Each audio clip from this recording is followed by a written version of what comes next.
Morning. Welcome to NIC's 2009 Shareholders Meeting. My name is Harry Harrington. I am the Chairman of the Board and the Chief Executive Officer. I welcome you to Olathe today.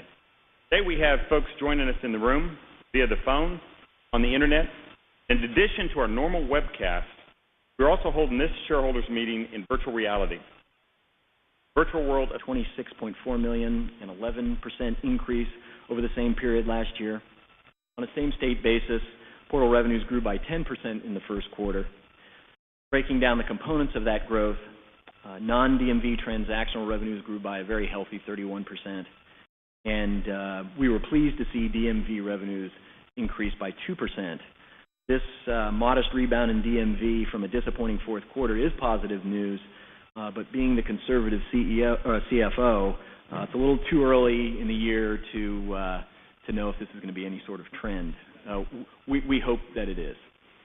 Operating income for the quarter was about $4.7 million flat as compared to the prior year, but in line with our expectations. We were trending against some very, very healthy first quarter numbers in the prior year last year, and this was expected.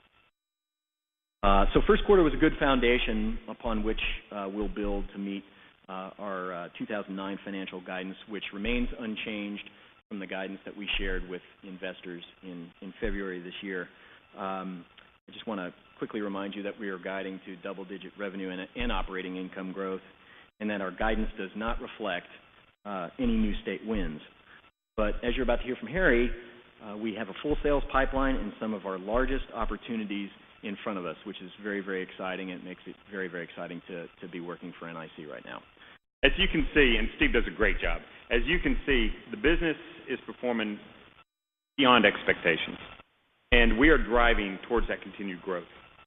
I want to talk about solutions and walk you through some of those. I encourage you when the meeting's over, and for the individuals that, of course, are attending over the phone, web, and virtual, you won't have this opportunity, although we will have these up virtually on our island. You need to walk around the room and read all the boards. The boards, we've just picked a few things to throw out there, but there's some of the leading technology we're deploying. It's cool stuff. And so we wanted to make sure that you could come up and just take your time and read through some of those. And if you have questions, corner one of us. You know, I introduced the staff, I introduced the executive team. Corner us. We love bragging. You know, give us bragging rights. We'll tell you about anything that we can that we have out here and what we've launched. But let me walk you through a few of them.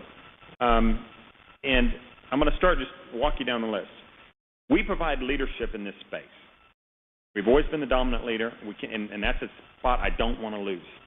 You know, leadership through the web. We provided access to government information on the Internet before anybody else. I mean, you could access on the Internet in the early 90s. Web, we were one of the first ones to get the government services to the web. And you know what? At that time, it was magical. I loved going to those meetings with the partners because we'd show them stuff, and in their mind, you know, they'd say, this is pure magic. How can you do this? Well, you know, of course, it's evolved since then. It's gone from magic to more of a utility. But you know what? It's a utility now that millions and millions of people use every day, and they use with credit cards. They're out there doing transactions. It's not a, you know, it's well past the fad. It's well past that, man, this is cool. This is part of life. And this is where we dominate, and this is where most of our services come out on. We're not even coming close to taking it away from that area. However, I'm not satisfied there. You know, if you stick with one medium, everybody will scream past you. And so for years, we keep evolving. We keep finding new areas to bring information. Social networking and Web 2.0. That is, you can't open a newspaper, you can't listen to, you know, any news report, most talk shows, anything. Somebody's going to mention, hey, I'm tweeting here. You know, are you a friend with me on Facebook? Have you seen my pictures on Flickr? You know, social networking is at this stage of the game where the web was in the late 90s. In the late 90s, most individuals, when we started driving government there, saw the web as a toy. The Internet, okay, they started seeing some value with that, but the web, it's pretty pictures. You can see some cool animations. It's a toy. Well, Steve just told you last year our revenues were over $100 million with that toy. Social networking is the same way. Right now, a lot of people look at it and say, yeah, well, but where's the value? Social networking is critical, and we are assisting all of our partners. It goes back to providing that transparency, but it also goes back to providing the access to where the next generation of users are comfortable. And we have become the resource, I hate the word experts, we've become the resource everybody looks to for that. And we have deployed numerous services on almost all of our partnerships on the social networking and the Web 2.0 solutions, everything, again, from the tweets and the Facebooks and what have you. Mobile phones. Mobile phones are a fun one because everybody looks at it right now. I mean, everybody's got a mobile phone. I don't know about you. I can leave my wallet at home. I can leave my car keys at home if I'm going out for a run. But I never leave my phone at home. And that's been that way for years. But anymore, you check your email on it. You check your kid's status on it because you can see on Facebook and what they're doing and where they're at. You get a tweet from them. I mean, it's just your mobile phone is your lifeline right now. We've been deploying applications on mobile phones for years. Not since iPhone came out. All that's done is really driven the attention for what can be done there. I don't know about you, but I had the old Palm, the old Trios. I mean, we were developing applications back then. But now, everybody is demanding and looking and saying, why do I have to turn on a computer? What can I do with my mobile phone? And we're having fun. We're driving revenue-generating applications to those mobile phones. In Utah, we have deployed the entire state site on a mobile phone app on iPhone so that you can go through and get access in. And there's permitting, special permitting applications go. In some of our states, we've got it so that inspectors that show up at some businesses can actually certify your license right there off their BlackBerry. And you know what? You can do business. And that flows through us. Our transparency sites, anything you can think of that we're doing right now on the web is being driven to the mobile phone. One of the best articles I saw recently was iPhone's just come out with and told everybody you can start making payments on the phone. Ladies and gentlemen, we've been doing that for a while. Now they're just letting us do it with iPhones as well. What's next? This is the question I love. I'm a geek. I'll confess that right up front.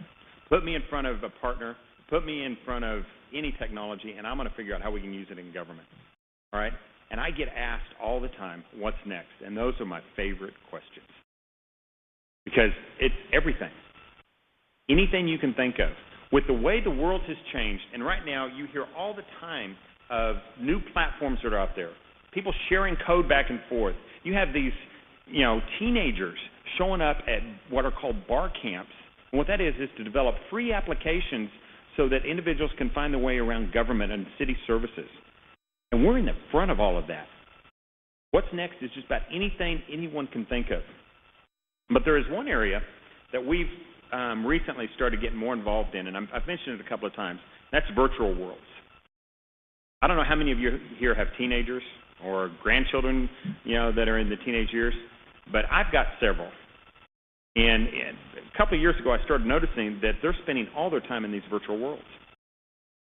They're playing games in virtual worlds, and then they're interacting with people all over the world. They are social networking. They're networking with individuals, not games, actually going to events. They're going to concerts online. We've got an individual here I was just speaking with that's attending college online. And you know what? Most universities have college classes online. My son has already told me he'll be attending some at the University of Kansas. They're attending college and they might not ever step foot on that university campus. Virtual worlds for the teenagers, individuals in their early 20s, that is just normal to them. That is where we thought the web was in 2002 and 2003. We have taken and planted our flag solidly in Second Life. It is the leader right now. We're launching today, and this is being broadcast in Second Life, eGovernment Island, and it is a representation of what NIC is doing. It has a Hall of States of what all state government's doing, and we're identifying ways to make revenue there. The reason I stress that is I am proud to be in charge of a company that looks at it and says, don't look at what we did yesterday, and more importantly, where are the users of tomorrow going and where are they spending their time? That's what we did with the Walmarts. That's what we're doing in the virtual worlds.